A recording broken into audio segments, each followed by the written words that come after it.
Guys, जिनका JEE mains का paper अभी तक नहीं हुआ, दैट मींस जिनका पेपर 4th, 5th, 6th और 8 अप्रैल को है, तो उनके लिए ये वीडियो बहुत इंपॉर्टेंट होने वाली है, क्योंकि आज इस वीडियो में मैं लेके आया हूं 2 अप्रैल के पेपर्स का डिटेल एनालिसिस। कौन से चैप्टर से, कौन से टॉपिक से कौन से क्वेश्चन सबसे ज्यादा पूछे गए और कौन से क्वेश्चंस रिपीट होने के चांसेस है, सब कुछ बताऊंगा। सिंपल सी बात है, ये टॉपिक्स और क्वेश्चंस करके जाना बहुत ज्यादा जरूरी है, क्योंकि ऐसा ट्रेंड देखने को मिलता है कि आगे वाले जो भी शिफ्ट्स होते हैं उसमें ये रिपीट होने के मैक्सिमम चांसेस होते हैं, जैसा कि हमें जनवरी अटेम्प्ट में भी दिखाई दिया था। तो इन टॉपिक्स को हाई प्रायोरिटी देना है। बाकी इस वीडियो में मैं आपको डिटेल में बताऊंगा कि सब्जेक्ट वाइज एनालिसिस क्या था और उसके साथ साथ आगे वाले शिफ्ट में आपको क्या क्या प्रिपेयर करके जाना है। बाकी एक इंपॉर्टेंट चीज, अगर आपका 2 अप्रैल का पेपर हो चुका है और अगर आपको लग रहा है कि आपका एडवांस के लिए आप क्वालिफाई हो जाओगे एडवांस देने के लिए, तो मैं आपको बोलूंगा टाइम वेस्ट मत करो, डायरेक्ट एडवांस की प्रिपरेशन स्टार्ट कर दो। ऐसा नहीं कि रिजल्ट आने के बाद स्टार्ट करोगे मेंस का, अभी से स्टार्ट कर दो, टाइम बहुत कम है। बाकी आप कमेंट में बताना कि आपका 2 अप्रैल का पेपर कैसा गया, और बाकी स्टूडेंट्स कमेंट्स में बताना कि आपका एग्जाम डेट कौन सा है। अब देखो, लास्ट के टाइम पे आपको कौन से टॉपिक्स करके जाना है, रिवीजन कैसे करना है, क्या इंपॉर्टेंट है, सब कुछ बताऊंगा। उससे पहले आपको पेपर एनालिसिस बताता हूं, क्योंकि पेपर एनालिसिस में आपको पता चलेगा कौन से चैप्टर से ज्यादा क्वेश्चंस आ रहे हैं, कौन से टॉपिक्स इंपॉर्टेंट है, क्या एनालिसिस और मोर और लेस यही रिपीट होने के चांसेस सबसे ज्यादा होते हैं। तो सबसे पहले स्टार्ट करते हैं मैथमेटिक्स के एनालिसिस से। अगर मैं मैथ्स की ओवरऑल डिफिकल्टी के ऊपर बात करूं तो मॉडरेट था पेपर। अगर आप फिजिक्स और केमिस्ट्री से कंपेयर करोगे तो टफ था। और अगर मैं बोलूं मैथ्स, जो सिमिलर आप मान सकते हो 2024 के जैसा पेपर था, 2025 से इजी था। 2025 में मैथ्स टफ था, इवन जनवरी वाला में भी मैथ्स टफ था, बट 2024 में मैथ्स जैसे इजी था वैसे ही साइड में पूछा गया। और अगर मैं ओवरऑल पेपर के बारे में बात करूं मैथ्स का, तो लेंदी था, टाइम कंज्यूमिंग था, थोड़ा टाइम लगा मैथ्स में। और मैथ्स में इस बार फॉर्मूला बेस्ड क्वेश्चंस कम थे, कॉन्सेप्ट ड्रिवन थे। जितना कॉन्सेप्ट आप अप्लाई कर पा रहे हो उतने अच्छे से आप मैथ्स के क्वेश्चंस कर पा रहे हो। अब अगर बात करूं कौन से चैप्टर से ज्यादा क्वेश्चंस पूछे गए, 2 क्वेश्चंस थे वेक्टर अलजेब्रा और 3D ज्योमेट्री से, 1 क्वेश्चन ट्रिग्नोमेट्री, 1 स्ट्रेट लाइन से, 1 प्रोबेबिलिटी, 2 स्टैटिस्टिक्स, 1 मैट्रिसेस से, 1 आपका सीक्वेंस एंड सीरीज से, 1 क्वाड्रेटिक इक्वेशन से और 1 इंटीग्रल कैलकुलस। अब नेक्स्ट बात करते हैं फिजिक्स के ऊपर। देखो, फिजिक्स बहुत ही ईजी साइड में था, मैथ से इजी था, बट केमिस्ट्री से थोड़ा सा टफ मान सकते हो। फॉर्मूला बेस्ड क्वेश्चंस अच्छे खासे पूछे गए थे, तो फिजिक्स में क्वेश्चंस बन जा रहे थे। अगर मैं बात करूं इंपॉर्टेंट टॉपिक्स कौन से थे, 2 क्वेश्चन रे ऑप्टिक्स से पूछा गया, 1 इलेक्ट्रोस्टैटिक्स से, 1 आपका मैकेनिकल प्रॉपर्टीज ऑफ सॉलिड से, 2 क्वेश्चन थे काइनेमैटिक्स से, 1 क्वेश्चन मॉडर्न फिजिक्स बहुत इंपॉर्टेंट, 3 क्वेश्चन इलेक्ट्रोस्टैटिक्स से पूछ लिए, 1 क्वेश्चन काइनेमैटिक्स से, 1 क्वेश्चन रोटेशनल मोशन और 1 क्वेश्चन थर्मोडायनेमिक्स से। अब बात करते हैं केमिस्ट्री के ऊपर। देखो, केमिस्ट्री बहुत ही आसान पूछी गई थी। केमिस्ट्री जनवरी वाले में बहुत टफ पूछी गई थी, स्टेटमेंट बेस्ड क्वेश्चंस थे बहुत, इस बार भी थे, बट स्टूडेंट्स यूज्ड टू हो गए तो इजीली वो सॉल्व कर पा रहे थे। तो क्वेश्चंस डुएबल था, एजन रीजन के भी क्वेश्चंस थे। वेटेज सबसे ज्यादा इनऑर्गेनिक केमिस्ट्री का 10 से ज्यादा क्वेश्चंस थे। मिक्स क्वेश्चंस थे इनऑर्गेनिक और फिजिकल केमिस्ट्री का, और ऑर्गेनिक में स्टेटमेंट बेस्ड क्वेश्चंस पूछे गए थे। ओवरऑल अगर मैं बोलूं तो इनऑर्गेनिक, फिर फिजिकल और फिर ऑर्गेनिक, अगर डिफिकल्टी ऑर्डर बात करूं।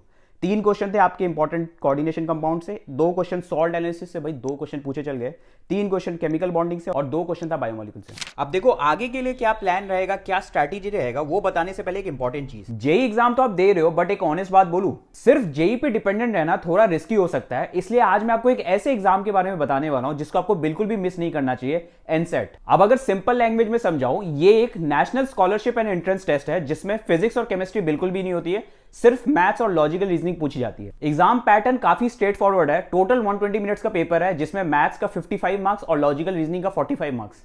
मतलब अगर आप पीसीएम बैलेंस करने में स्ट्रगल कर रहे हो तो ये एक सॉलिड ऑल्टरनेटिव हो सकता है। एनसेट एग्जाम से आपको स्केलर स्कूल ऑफ टेक्नोलॉजी में एडमिशन मिलता है, जहां आपको 4 year residential UG in computer science and AI में एनरोल कर सकते हो। अब क्योंकि ये कॉलेज इंडिया के 100+ लीडर्स और टॉप बिल्डर्स ने मिलकर बनाया है, यहां learn by building approach follow होती है। 50+ real world projects, apps, AI system और स्टार्टअप्स। फैकल्टीज भी यहां पे नेक्स्ट लेवल है, mentors from Google, Microsoft, Amazon और even open AI. Dedicated AI lab, startup funding और strong internship opportunities, 2 lakh per month तक का हाईएस्ट स्टाइपेंड के साथ। एडमिशन प्रोसेस भी काफी सिंपल है। पहले एप्लीकेशन फॉर्म फिल करो, फिर एनसेट एग्जाम दो, उसके बाद 1-to-1 ऑनलाइन इंटरव्यू, 30 डेज के अंदर शॉर्टलिस्टिंग, और शॉर्टलिस्टिंग होने के बाद finally admission with scholarship option. और सबसे अच्छी बात, आप ये टेस्ट अप टू 3 टाइम्स दे सकते हो, तो क्लियर करने के चांसेस और बढ़ जाते हैं। तो अगर सीएस इन एआई में अपना फ्यूचर देखना चाहते हो तो ये एग्जाम जरूर दे, लिंक मैंने डिस्क्रिप्शन में ऐड कर दिया। अब देखो, ये रिमेनिंग डेज में हमें क्या करना है। सबसे पहले सबसे इंपॉर्टेंट चीज रिवीजन। अभी कोई भी नया टॉपिक, नया चैप्टर कुछ भी पिक नहीं करना। अगर आप ऐसे स्टूडेंट हो जिसने कुछ भी नहीं पढ़ा, थोड़ा बहुत कर रखा है, लगभग 30-40% सिलेबस कर रखा है, तो मैं आपको बोलूंगा जितना कर रखा है उतना ही करो, रिवाइज ही करो उसको अच्छे से। रिवीजन में क्या करना है, शॉर्ट नोट से रिवाइज करो। Already short note WhatsApp channel पे अपलोड कर दिए, वहां से डाउनलोड करो, रिवाइज करो। फॉर्मूला शीट रिवाइज करो, फ्लैश कार्ड रिवाइज करो, ये सब कुछ मैंने already free of cost upload कर रखा है, वहां से जाके डाउनलोड करो, रिवाइज करो। रिवाइज करो, बहुत इंपॉर्टेंट है, क्योंकि जब आपको याद करे हुए चीज फॉर्मूलाज याद नहीं आते ना, तो एग्जाम में एक अलग नर्वसनेस बिल्ड होता है, जिसके कारण आप बहुत ज्यादा रिग्रेट करते हो एग्जाम के बाद। बाकी नेक्स्ट इंपॉर्टेंट चीज है मेमोरी बेस्ड क्वेश्चंस, ये देख के जाना बहुत जरूरी है। देखो ये क्वेश्चन सब जैसे अभी 2 अप्रैल के पेपर्स हो गए, मैं इसको टेलीग्राम चैनल पर डाल दे रहा हूं। आप अगर 4 अप्रैल में ये पेपर दे रहे हो तो आपको मेन ये है कि 2 अप्रैल के दोनों पेपर्स आपको देख के जाने हैं, मेमोरी बेस्ड विद सॉल्यूशंस मैं अपलोड कर दूंगा, दोनों देख के जाओ। सिमिलरली अगर आप 5th में दे रहे हो तो 2nd और 4th के देखो।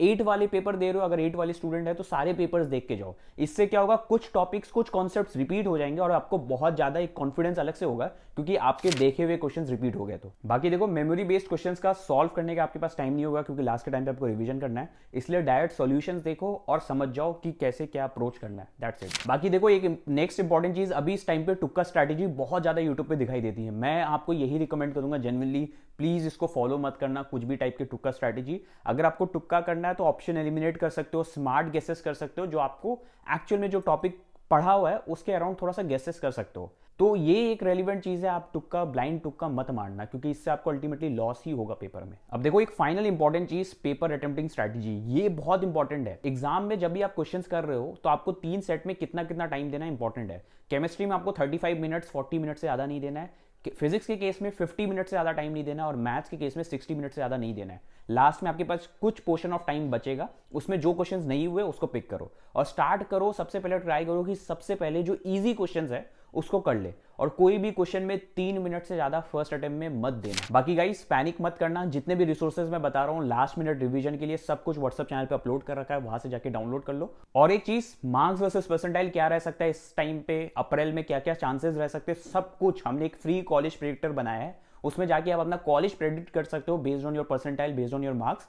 मैंने, रोहित भैया ने और रोहित शॉ भैया ने, तीनों ने मिलकर बनाया है, लिंक डिस्क्रिप्शन में हो जाएगा, वहां से जाके आप चेक कर सकते हो। सो फाइनली गाइस, कुछ भी प्रॉब्लम है कमेंट्स में बताना, अपना बेस्ट देना, best of luck, and that's it for this video. Thanks for watching.